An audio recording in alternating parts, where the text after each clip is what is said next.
In the summer of 1846, a dock worker in Glasgow noticed a ship sailing into port. The dockyards were a noisy place at the best of times, filled with people from all walks of life, of ship workers, tradesmen, joiners, carpenters and engineers. Cargo was unloaded, goods bartered, and ships that would one day transport hundreds across the Atlantic to North America were under hasty construction. As the latest vessel approached, however, an unusual calm descended upon the port. The ship, while crammed full of people now visible from the concrete jetty, made almost no sound as she sailed serenely forward. Coming to a gradual halt, a crowd had gathered to inspect the new arrivals on board. Gangway lowered, one by one the passengers disembarked. Those stood watching could not help but notice something strange about the new arrivals. Being dishevelled and dirty from their voyage, as these people surely were, was not untypical for voyagers, but something about them betrayed a far worse problem. Their faces were gaunt and their eyes downcast as they walked stiffly towards the land. As they descended, whispers began to spread throughout the crowd. There had been rumours for many weeks about problems across the Irish Sea, but most thought these stories to be exaggerations. Surely it could not be that bad, people had thought. And yet who could deny, peering towards these voyagers, that their faces betrayed a hideous truth? These were the faces of the starving.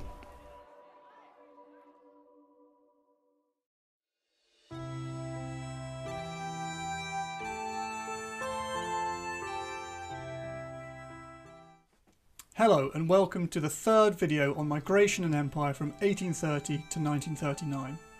Between 1830 and 1914, over 300,000 Irish left their homeland and migrated to Scotland. Although not all of them stayed, Irish migration had a huge impact on Scotland. This video, aimed particularly at those studying their National 5s and above, will be split into two parts. In this video, part 1, we will be answering the question, why did Irish people come to Scotland at this time? Looking at both the push and the pull factors.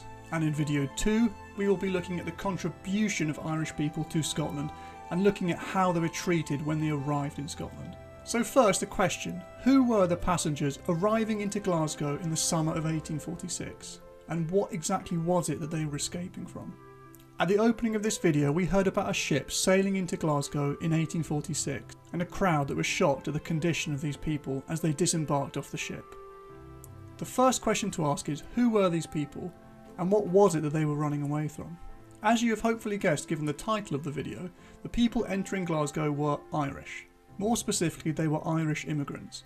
These people had taken their decision to abandon their homeland, crossing the Irish Sea, to come and settle in Scotland.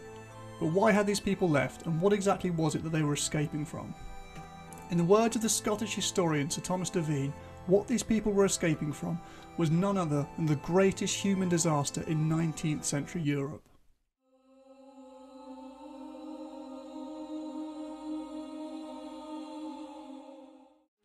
The year 1845 was a bad year to be a potato farmer in Ireland. Had you been one, what you would have noticed as you pulled the first potato out of the earth was a strange smell. On closer inspection, you would have seen that a blue mould had grown over the potato's skin, making its flesh soft, blackened, and ultimately rotten from inside out. For the people of Ireland, this was bad news. Seriously bad news. The summer of that year had been particularly wet, and a fungus called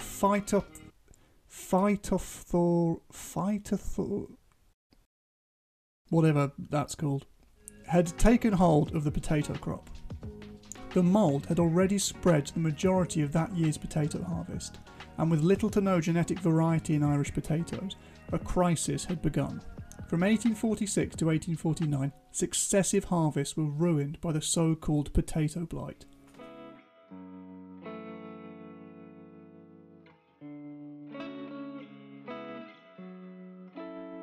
Now you might be thinking here, so what? If one crop like potatoes is ruined, then why can't you just eat something else? The problem with this is that it fails to realise just how important potatoes were to the people of Ireland at this time.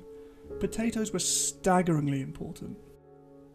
By the turn of the 19th century, not only was Ireland dependent on potatoes, with an incredible half of the Irish population relying almost exclusively on spuds to sustain themselves.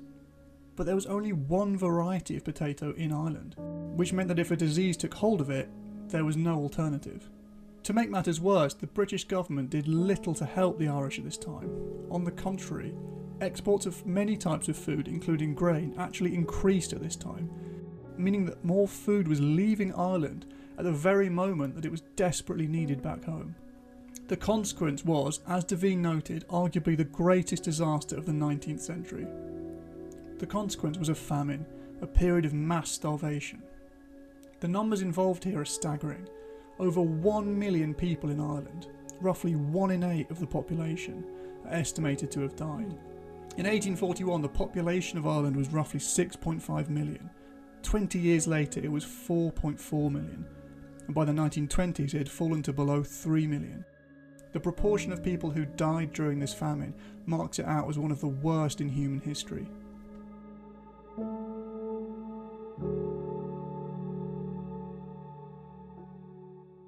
Statistics like these fail to capture the horror of what actually happened.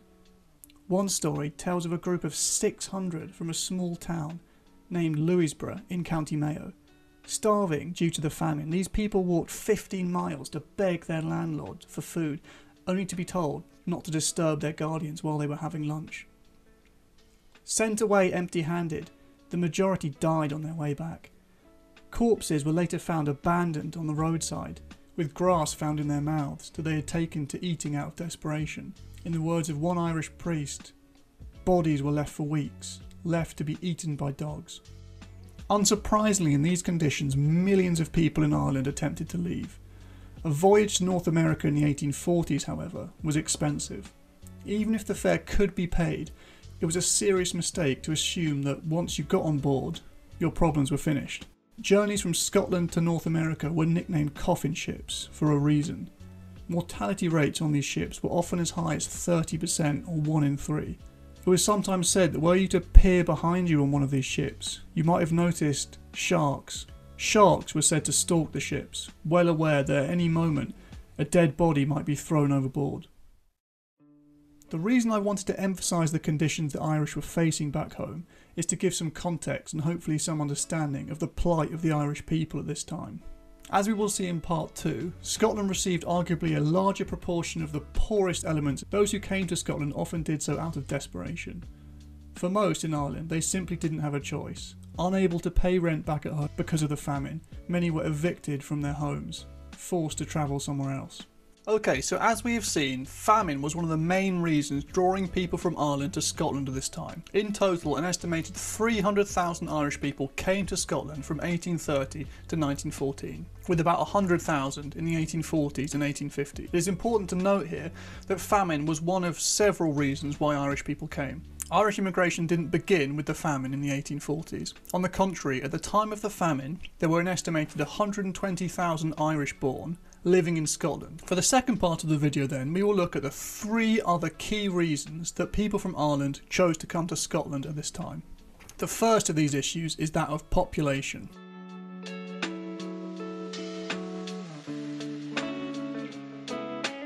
One of the main reasons why so many people in Ireland were struggling in the 19th century was due to a single problem. There were too many people.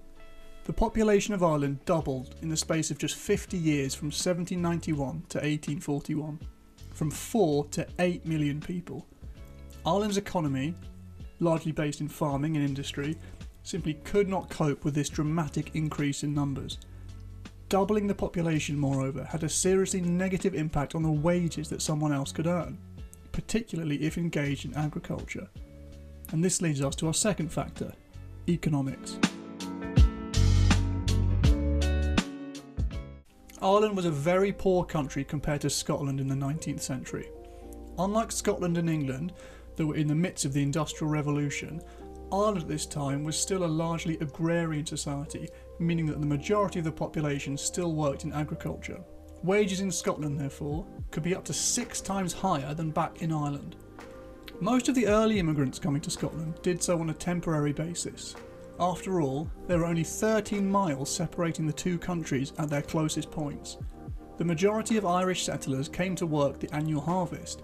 In the 1820s, many economic migrants, people coming to another country for work, crossed the Irish Sea to come and work in Scotland, up to 8,000 at a time, and by the 1840s this number had risen to about 25,000. So the first Irish immigrants differed from the famine immigrants in the 1840s in several important ways. Firstly, their decision to go to Scotland was more voluntary. If you were in the 1840s and you were trying to escape a famine, you really didn't have much choice. You were desperate to go somewhere where you literally weren't going to starve. Unlike the starving thousands that poured into the west coast of Scotland during the famine years, earlier Irish emigrants were largely economic migrants. That is to say that they had chosen to come to Scotland because Scotland offered them greater wages than they could attain back home. As Scotland's industrial revolution began to expand, more opportunities arose for Irish workers. Cotton weaving, railway construction, iron, coal and steel manufacturing all provided relatively lucrative work for the Irish, leading many to settle in Scotland permanently rather than to return home after the end of the harvest. If the early migrants to Scotland did so for largely economic reasons, as the century wore on, and particularly after the famine, religion began to play an increasing role.